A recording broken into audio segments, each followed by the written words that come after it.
നമസ്കാരം. ഞങ്ങൾ അന്നമനട JK ഫിലിംസിൻ്റെ ബാനറിൽ ജോസ്, കല്ലൂർ ജോസ്, അതുപോലെ തന്നെ കബീർ അന്നമനട അവരുടെ രണ്ടുപേരും നേതൃത്വത്തിൽ നിർമ്മിച്ച വാള് എന്ന് പറയുന്ന ടെലിസിനിമയെ കുറിച്ചാണ് ഞങ്ങൾ പറയാനുള്ള ഒരു കാര്യം. അത് സംവിധാനം ചെയ്തിരിക്കുന്നത് ജോസ് കല്ലൂരാണ്. പിന്നെ ക്യാമറ ചെയ്തിരിക്കുന്നത് കബീർ അന്നമനട. ആ ടെലിഫിലിമിൻ്റെ കാര്യം പറയുകയാണെന്നുണ്ടെങ്കിൽ ഏതോ വലിയ ക്യാമറയിൽ ചെയ്ത ഒരു രീതിയിലാണ് ഞങ്ങളത് ഷൂട്ട് ചെയ്തിരിക്കുന്നത്. അത് വെറും കബീറിൻ്റെ കയ്യിലുള്ള മൊബൈൽ ക്യാമറ വെച്ചിട്ടാണ് ഞങ്ങൾ ആ സിനിമ ഷൂട്ട് ചെയ്തതും മുഴുവനാക്കിയതും. വളരെ അതിശയകരമായ ഒരു സംഭവം തന്നെയാണ് അത്. ആ ചെറിയ മൊബൈലിൽ ഇത്രയും വലിയൊരു സാധനം ഷൂട്ട് ചെയ്തൊരു ടെലിസിനിമ ഉണ്ടാക്കിയതിൽ അദ്ദേഹത്തിന് ഒരു അഭിനന്ദനം അറിയിക്കുകയാണ്.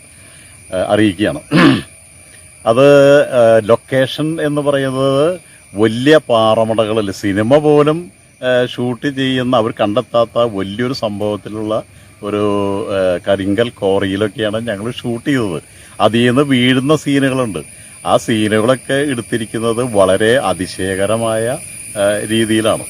അവിടെ മറ്റേ ഹീറോ ആയിട്ട് ചെയ്യുന്നത് രാജഗോപാൽ. അദ്ദേഹത്തിനെ എല്ലാവരും കൂടി ഇടിച്ച് ആ പാറമുടയിലേക്ക് ഇടുന്നുണ്ട്. പക്ഷെ വീഴാതെ ആ പാറയമേ പിടിച്ച് കയറി പോണ സീനുകളൊക്കെ അതീവ മനോഹരമാണ്.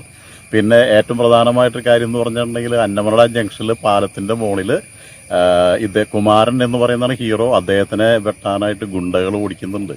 വാളുമായിട്ട് വെട്ടാനായിട്ട് ഓടിക്കുന്നു. അതിൽ ഒരു ചേട്ടൻ അദ്ദേഹത്തിൻ്റെ വെട്ട് 2 പ്രാവശ്യം ഈ ഹീറോനെ വെട്ടാനായിട്ട് തുനിയുന്നുണ്ട്. ആ വെട്ടൊക്കെ ഭയങ്കര ബ്യൂട്ടിയും ഭയങ്കര അതിശയമാണ്. നമുക്ക് പറഞ്ഞാൽ മനസ്സിലാവില്ല, എന്നാൽ കണ്ടാൽ തന്നെ മനസ്സിലാക്കാൻ പറ്റുള്ളൂ. അതിൽ പ്രധാനമായിട്ട് വില്ലൻ വേഷം ചെയ്യുന്നത് ഒരു ലേഡി ക്യാരക്ടറാണ്. അംബിക എന്നാണ് ആ ആർട്ടിസ്റ്റിൻ്റെ പേര്. അവള് ഒരു വില്ലത്തിയായിട്ടാണ് അതിൽ ചെയ്യുന്നത്. ദുർഗാദേവി എന്ന് പറയുന്ന ഒരു കഥാപാത്രമാണ് അത് ചെയ്യുന്നത്. ദുർഗാദേവിയൊക്കെ അതീവ മനോഹരമായിട്ടും വളരെ വൃത്തിയായിട്ടാണ് ആ വില്ലത്തി വേഷം ചെയ്തിരിക്കുന്നത്. ആ വെട്ടുകൊള്ളുന്നത് ഇടിയും സ്റ്റണ്ടും കാര്യങ്ങളൊക്കെ അതിൽ ചെയ്യുന്നുണ്ട്. ഭയങ്കര മനോഹരമാണ്. അതിൽ ഓരോ ആൾക്കാരും ഒക്കെ പുതിയ ആർട്ടിസ്റ്റുകളാണ്. എല്ലാം ചെയ്തിരിക്കുന്നത് അതീവ മനോഹരമായിട്ടാണ്. ഇവരിത് എങ്ങനെയാണ് ചെയ്തത് എന്നുള്ളത് ആ ടെലിഫിലിം കാണുമ്പോൾ തന്നെ മനസ്സിലാവുള്ളൂ. വളരെ രസകരമാണ്. ആ പാറമടയിൽ നിന്നും വീഴുന്ന സീനുകളൊക്കെ ഞങ്ങൾക്ക് എഫർട്ടുകളൊന്നും ഉണ്ടായില്ല. അത് ഇതിൻ്റെ ക്യാമറാമാൻ പറയുന്ന രീതിയിൽ ഞങ്ങൾ ഭംഗിയായിട്ട് ചെയ്തൊപ്പിച്ചു. എഡിറ്റ് ചെയ്ത് വന്നപ്പോഴാണ് ഭയങ്കര സംഭവമായിട്ട് മാറി. ആ മറ്റേ പാറമടയിലേക്ക് വീഴാൻ പോകുന്നുള്ള ആ സിറ്റുവേഷൻ, അവിടെ നിന്ന് കയറി വരുന്നത്, അതിലുപരി കൊള്ളസംഘത്തിലേക്ക് ഹീറോ കുമാരൻ എന്ന് പറയുന്ന ആളാണ് ഹീറോ. അദ്ദേഹം അവിടെ ചെന്ന് ആകെ എല്ലാവരെയും അടിച്ചും വെട്ടിയൊക്കെ നിരത്തി ആ മറ്റേ ദേഷ്യം അവിടെ തീർക്കുന്ന സംഭവമാണ് ഏറ്റവും അവസാനമായിട്ട് വരുന്നത്. ഈ ഫോറസ്റ്റ് ഗാർഡ് ചന്ദനം പിടിച്ചു. ആ പിടിച്ച കൂട്ടത്തിൽ ഈ ഫോറസ്റ്റ് ഗാർഡിനോടുള്ള ദേഷ്യം തീർക്കാനായിട്ട് അദ്ദേഹത്തിൻ്റെ വീട്ടിൽ ചെന്ന് പാതിരാക്കി ഈ ഗുണ്ടകൾ അദ്ദേഹത്തെ മർദ്ദിച്ച് വെട്ടി കൊലപ്പെടുത്തണം ചെയ്യുന്നത്. ഈ ഫോറസ്റ്റ് ഗാർഡിൻ്റെ 2 മക്കളാണ്, ഒന്ന് ദാസനും ഒന്ന് കുമാരനും. ദാസൻ പതുക്കെ പുറത്തേക്ക് പോയിരിക്കുന്ന ആളാണ്.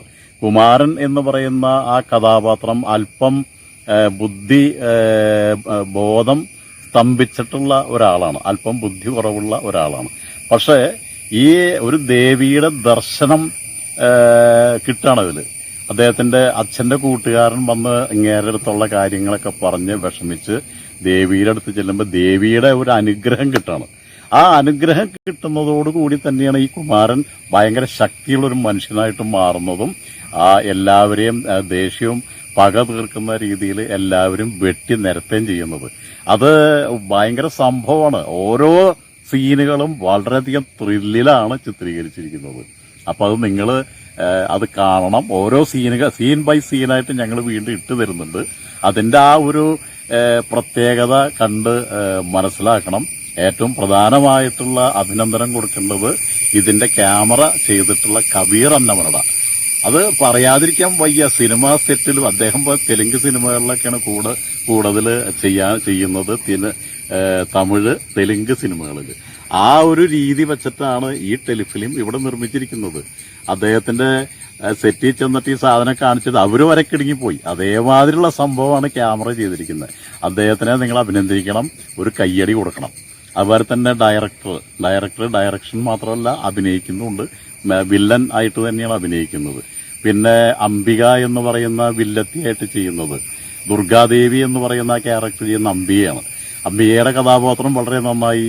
പിന്നെ നമ്മളുടെ അദ്ദേഹം എന്ന് വെച്ചാൽ നല്ലൊരു ആർട്ടിസ്റ്റാണ്.